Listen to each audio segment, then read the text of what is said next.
Hello, everyone. Welcome to episode 3 of the Real Estate Exchange podcast. Welcome. What are we talking about today, Chris? We're talking about pool sheds. Yeah. Anthony? Yeah. So, as you know, we have a pool. Anthony has a pool. Anthony has a pool. Yeah. It's not my pool. And so the pool equipment is housed in our backyard shed. And that backyard shed needs some TLC. So a couple things wrong with it. The first thing is that there's been a squirrel infestation over the winter. So they kind of bit their way through the siding because my siding on one side is up against my neighbor's fence. And unfortunately, it wasn't finished when it was built. So there's no vinyl siding protecting it to the exterior. So it's just exposed plywood, right? Yeah, it was just exposed. I think it was actually pressed wood. Pressed wood, sorry, exactly. Yeah, it was terrible. Don't leave it like that, guys. Why? Yeah. It was done so terribly. I don't understand why the previous owners built something up that was so... I think it was like exposed. with the original build of the home, because it's right up against the fence, right? So they would have been installed together. So now like I can't go and finish the siding without taking down the entire fence, which is a huge pain for my neighbor, right? But that wasn't... But like I think you... But don't you have a fence...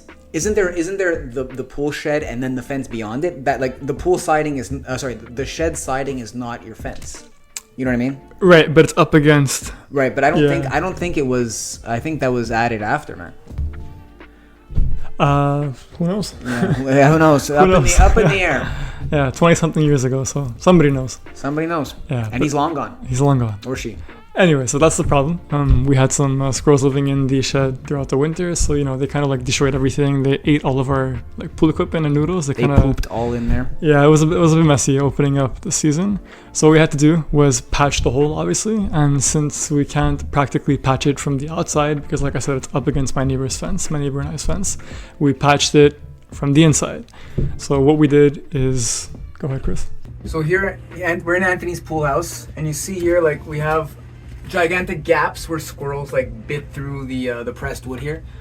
So the plan is we're just gonna patch this up with some old pressed wood or some old laminated wood, and we're gonna seal the rest up with some insulating foam.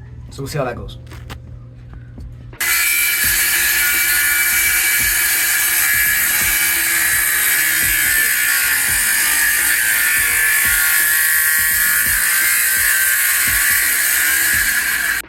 Yeah, so what we did is we ended up patching this up as, very DIY, but it's gonna do the job for what Anthony wants.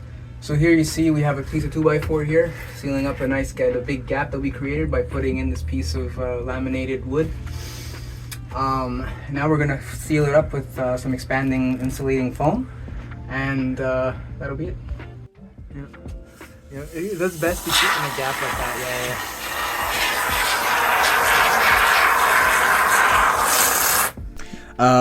So first of all, issues were, like Anthony said, there was openings up all in the pressed wood. Yeah, it was rotting too, right? Because it's kind of wet. Yeah. So I would say a lot of the pressed wood was moist and damp. Yeah. But the holes themselves were high up near the roof.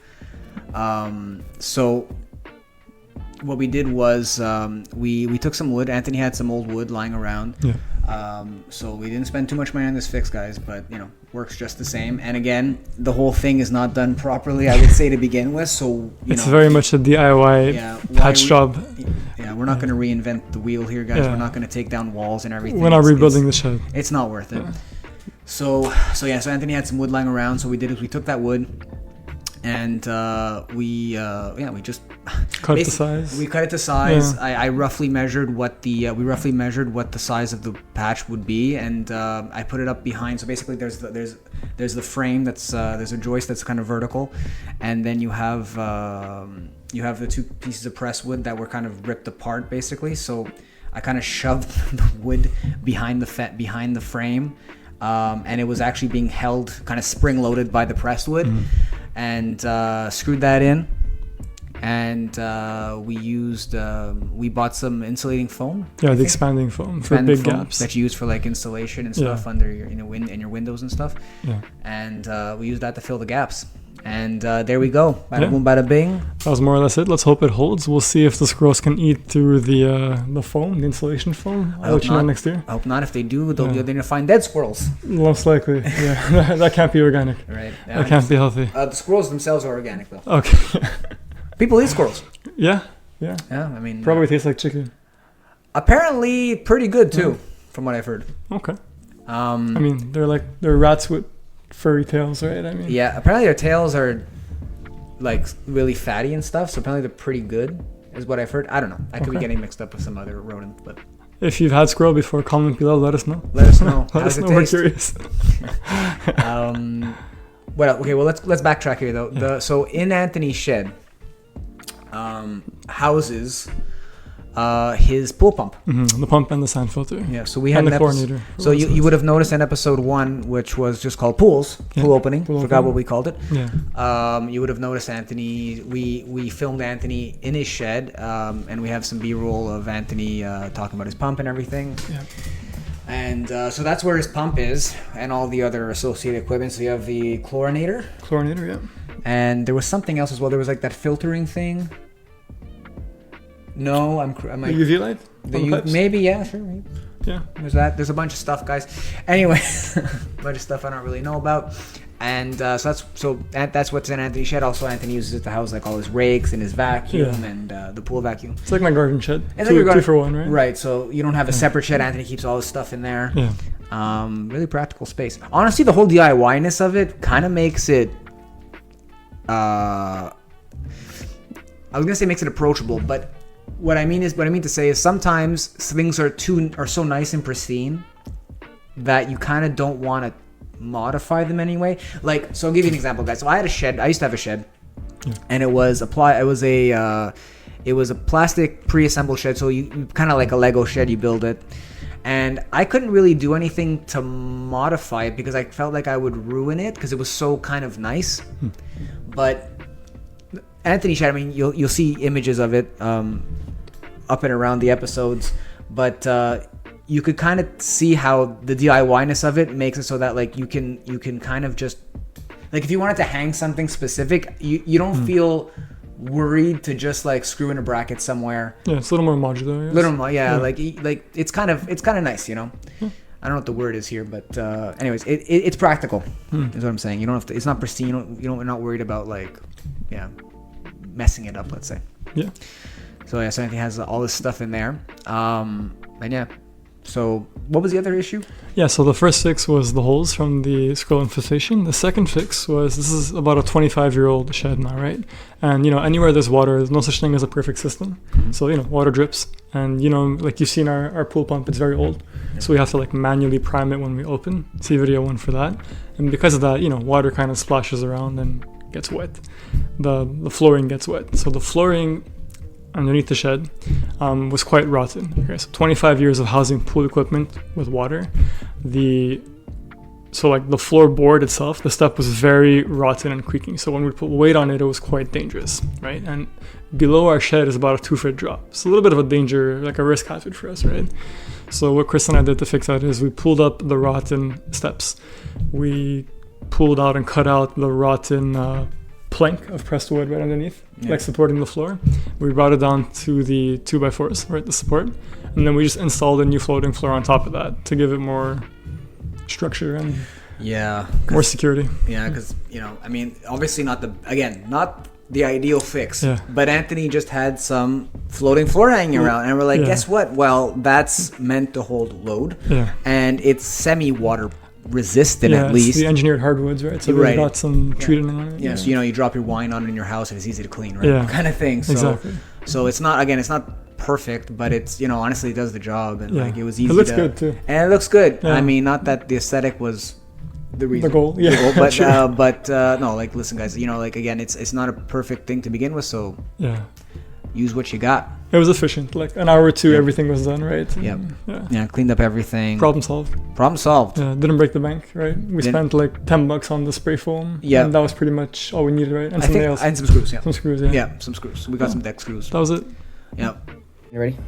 Yeah, so we've got 2 rotten steps here, probably from all of the water leaking with the pipe action here for the pool.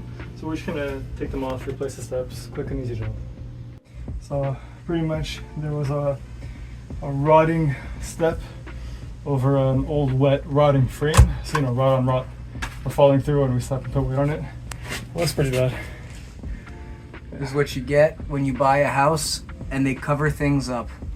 They literally had this step on top of that. That hole, Yep. that gap. Wrong step and you die. Yeah, so job's done. Chris did a fantastic job here. I helped, but really Chris took the lead, was awesome. So we redid a brand new floor here. It's on some 2x4s, right, Chris? So we made like a little foundation for it there. Yeah, so there's the rack, there's the frame holding up this whole section here. Yeah. And we just had Anthony had some leftover floating floor here, and at least it's somewhat waterproof. Like it's better than nothing, better than what was there before. So I figured Floor before, for sure. 100%. Yeah. So I figured we just reuse that. It's it's pretty sturdy. Anthony weighs a healthy 180 pounds. I'm less scared of falling right to the floor. There you go. So Which is great. yeah. So I mean, it's not the best job, guys, but She's 30. Anthony approves. Thank you. Yeah, guys. So that was pretty much that. Yeah. What's next for the shed, Anthony? Next for the shed, we noticed a leak in the plumbing. I'm very, to anybody looking to buy a home, if you think you want a pool, I want you to think long and hard, because the pool is the highest maintenance part of any home. It's going to cost you a lot of money and a lot of time, and you're going to have a lot of headaches. So be damn sure you want one before you buy one, okay?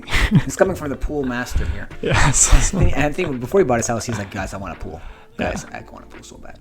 yeah, and I'm over it.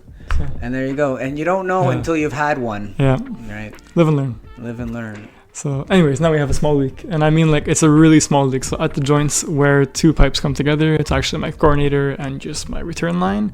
They kind of MacGyvered it together with some ABS cement. You said you'd seen it earlier, right? Yeah, it's like it's some PVC cement type of thing. It's it's like a permanent plastic welding Right. paste putty thing. So we have like a really small. We're talking like a one drop every other minute here leak, but that's enough to kind of obviously over time. Warp damage the wood underneath. So guys, Exactly. this is for context. This leak is right above the boards we changed. Yes, exactly. I cry. Yeah. Sag. Yeah, so that's the next fix on that shed now, is to kind of waterproof that, fix that leak, ideally without changing the entire pipe, because that'd be a bigger job, cutting it out and refitting a pipe in there. So we'll try to patch first with like some putty or some, Like a fiberglass wrap, there you go. epoxy wrap, whatever. Yeah, exactly. And hopefully that holds, and that'll be another like $10 easy fix, half an hour job even, and we're done. So we'll see. That'll be coming next. And aside from that, anything else you want to touch on? For sheds, no, I think we pretty much got it. Yeah. What's nice about your shed, though, just to mention, is Yeah. since we're on the topic of pool sheds, again, I mentioned how kind of DIYable it is. It Which is, I think yeah. is a nice point to have. Like, you don't feel worried about messing anything up yourself. Yeah. But also, it's pretty cool. You when you did your roof, they also did the roof of your shed, right? Correct. Yeah, they offered to do it for like very cheap. It was pretty much like I think it was like $200 for like the whole shed. It's a pretty long shed too. So since they were up there, yeah, they redid all the shingles on top as well for. Kind of nice. Yeah. So at least the roof is nice and dry. True. True. And I think that's the major bit, right? Because if you had a leak on the roof, the whole thing would be just full Yeah. of mold and damp and moist and gross. Yeah. So that's kind of nice to have. Yeah. And that's that. So that's episode 3, guys. Full sheds. Yeah. Thanks for tuning in. If you learned something or was entertaining, drop a like, subscribe, comment. Tell us if you tried squirrels. We're curious. Yeah, squirrels. We'd very much like to know. We got a lot of them here. We do.